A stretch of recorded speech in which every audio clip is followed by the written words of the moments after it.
Finish him. Or her? Welcome. And today we'll dive into two separate ProRevenge stories and reactions. Coming up we have a post from Oregon Lost, titled, "Beat a Craigslist Scammer at His Own Game." And a post from McNew titled, "My manager was an awful person to me, but I got her fired in an embarrassing fashion."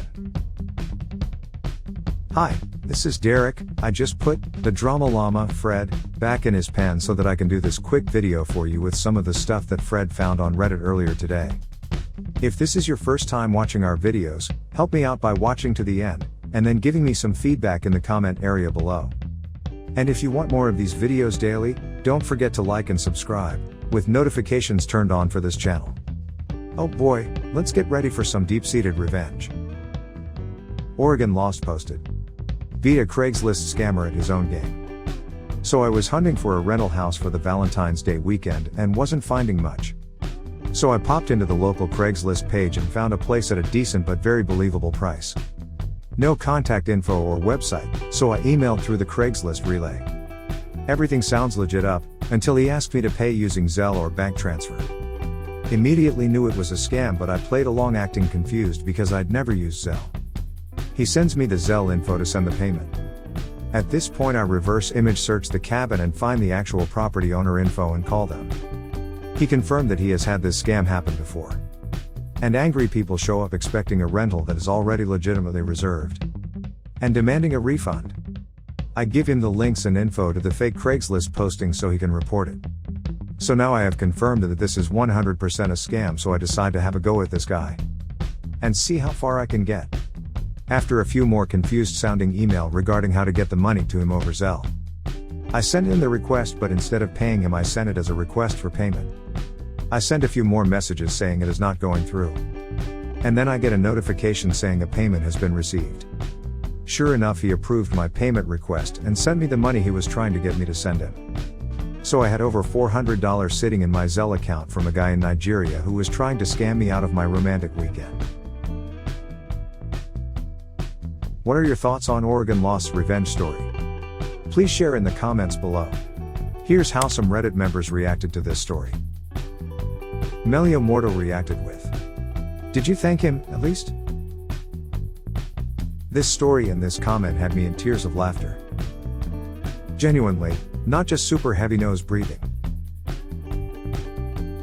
Foodie Mike reacted with, "They troll the F out of these a-holes."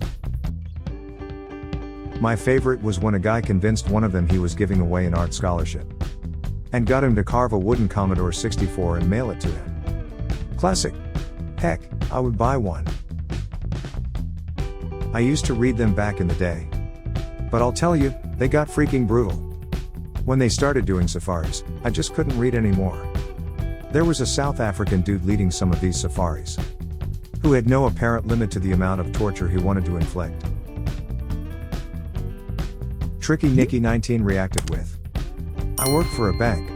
You can't dispute peer-to-peer, person-to-person payments. Zelle, cash, app. Once that money moves, it's gone. Even if you are a Nigerian prince. I had a lady the other day buy a $1,000 handbag through Cash App. No bag, money is gone. She is just poop out of luck." So as a guy who works for a bank and knows this stuff, what is the best way for me to go after a guy using Cash App and Zelle? Can I go after him through the FBI? Report him locally to the police? There's not really anything you can do. That's why Zelle very plainly tells you to only use it to send money to people you know and trust. If you want to dispute a payment, maybe try using PayPal. An old fart reacted with, "Well played. And well paid." Alkavarsky reacted with, "The Craigslist scammers in my area are horribly incompetent for some reason. They post ads for many different places, all for about 30% below market. When I was looking for an apartment, I contacted dozens of listings. The legit ones responded within 24 hours. The scammers took about a week. Then they responded to all their listings all at the same time, with the same very specific story about how they are out of state and can't show the place. But they can give me the key after I provide a deposit. So, even if you are not aware of the scam, a grandma renting out 6 of her guest houses simultaneously would give you pause. Very low effort. For some, it takes that long, because they have to hit up the net cafes. Their phones are also usually garbage with an awful signal. But renting without looking first is something someone should never do. It could have roaches, load neighbors, be next to a drug dealer, which means high crime area, or just your rental. No renting without inspecting first, since the person will have the key. And you can check their ID and talk to the people in the area to see if this is on the up and up. In some areas that isn't a huge concern. We caught a scam when we were looking to rent. And it was a newer concrete high-rise building in an area not known for noticeable insect problems. So while we weren't going to set up a deposit into a fake escrow, it wasn't going to be because we needed to check for bugs, or for loud neighbors in a concrete building. But since there would be a chaperoned walkthrough before we'd sign papers anyway. Which kills their scam. That's what we'd be looking for if we were looking through some wood frame lowboy near ample roach chow. For sure. Food drinks 4 days reacted with. I pulled something similar with a bouncing check scam. Played dumb, and when he asked for an address, I gave them the nearest police station. I kept saying I didn't receive the check. And just kept giving them police station addresses. Lol. Years ago I read about someone who was dealing with scammers who would send a large check. That would then bounce after you'd given them their large chunk of it. When asked the address they should send the check, he directed it to FBI headquarters. Flasher reacted with. Did they follow it up with a message? Have they noticed their mistake? He asked me why I requested a refund. So I played dumb and said something like, I didn't ask for a refund. What do you mean? This is so confusing. He tried to get me to try sending him the money again. But I just said, this Zelle stuff is too confusing, I'm going to find something else. And blocked him. Patty Koyo reacted with, pardon my naivete, but how did a request for a payment via Zelle tip you off that it was a scam? I've used Zelle for rent payments before, granted never for a short-term thing. I could see any of the other details being suspicious, but why did Zelle put you over the edge? I've never used it, but from context, it sounds like I thought it was fishy for a stranger to want to use a cash moving app. Especially one that offers little recourse for faulty payments. From what I understand, it's common for scammers to use platforms that aren't affiliated with actual financial institutions. Because there's less chance you'll be able to dispute the bad transfer. This is exactly the deal. I'm not new to peer-to-peer transfer. And as far as I'm concerned, asking a stranger on the internet to use this service for something like this is just as suspicious as asking them to put cash in an envelope and send it off. If I can't scan your QR on your phone to make the transfer, then we don't know each other well enough to do that. Especially when you've got hundreds of dollars on the line. Angry Fupa reacted with, write him and tell him you're an American prince.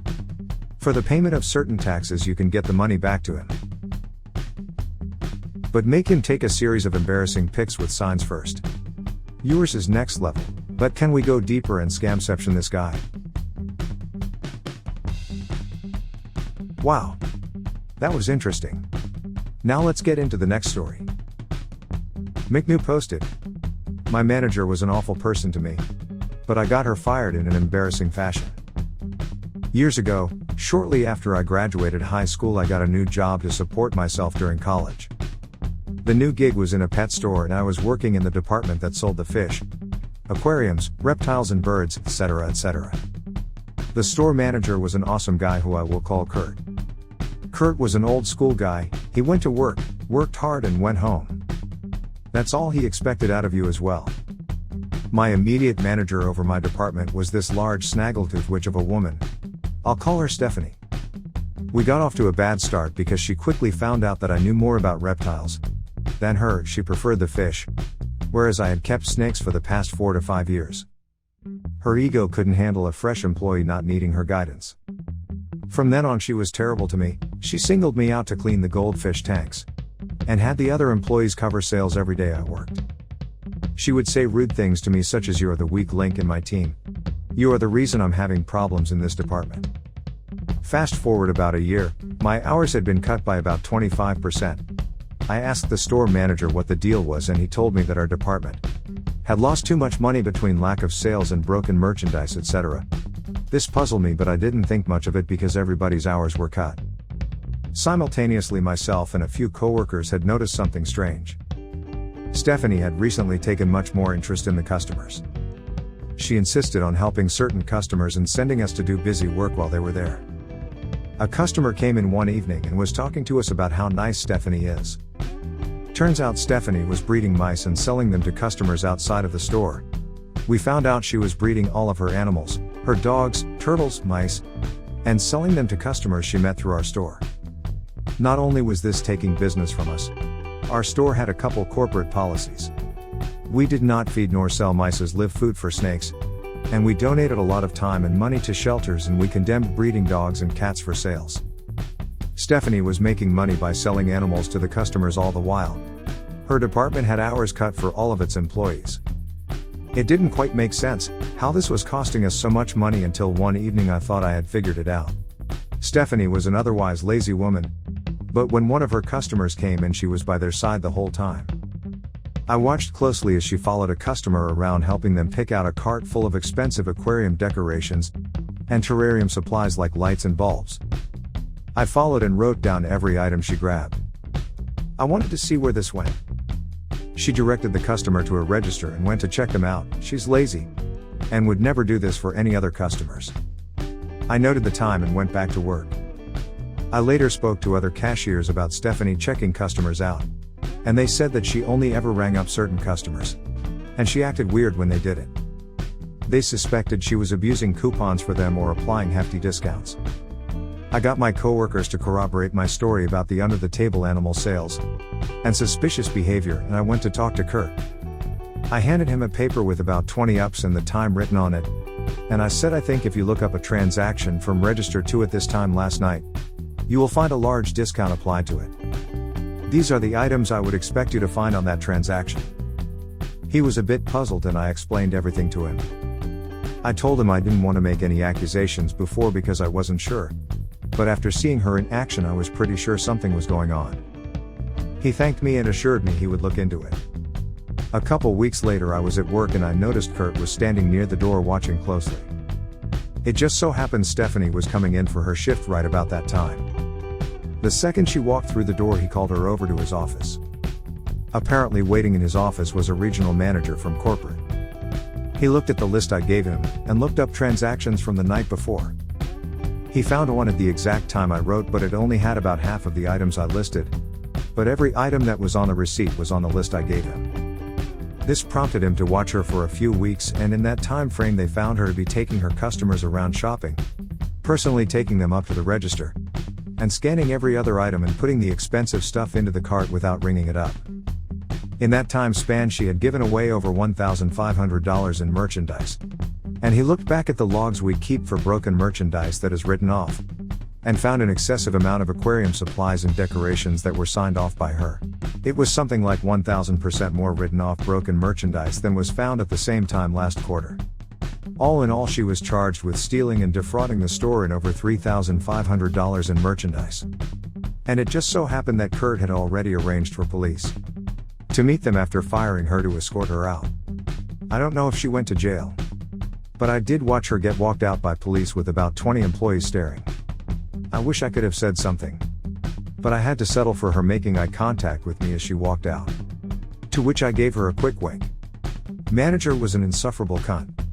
I found out she was doing shady poop. I investigated and documented it. She was fired and escorted out by police. What are your thoughts on McNew's revenge story? Please share in the comments below. Here's how some Reddit members reacted to this story. Zmat28 reacted with, "If I've learned anything from this sub, it's that documenting things and establishing a paper trail is the key to absolute domination. Well done. I am in HR. It is also the best way to see ya. I have had people say that they knew that the person who accused them for doing something bad been doing what they were accused of, but had no proof. Seriously. My boss is trying to get a girl from our work fired, but she forgot to start a paper trail. By the time she started paper trailing here F-ups, the employee caught on that she better shape up. Now she's just scraping by at work, but she's avoiding major F-ups that would lead to a second and third strike. And finally, Lamp Cozy reacted with, "She's not only a thief. She's stupid." The people she was treating badly were the ones most likely to detect her activity. She should have gone out of her way to be nice. I worked with the sweetest little old lady you could ever imagine. Everybody loved her. She was robbing the place blind. It wasn't until she got legally jammed up outside of the office that management started monitoring her. Lo and behold, sweet little old Susie.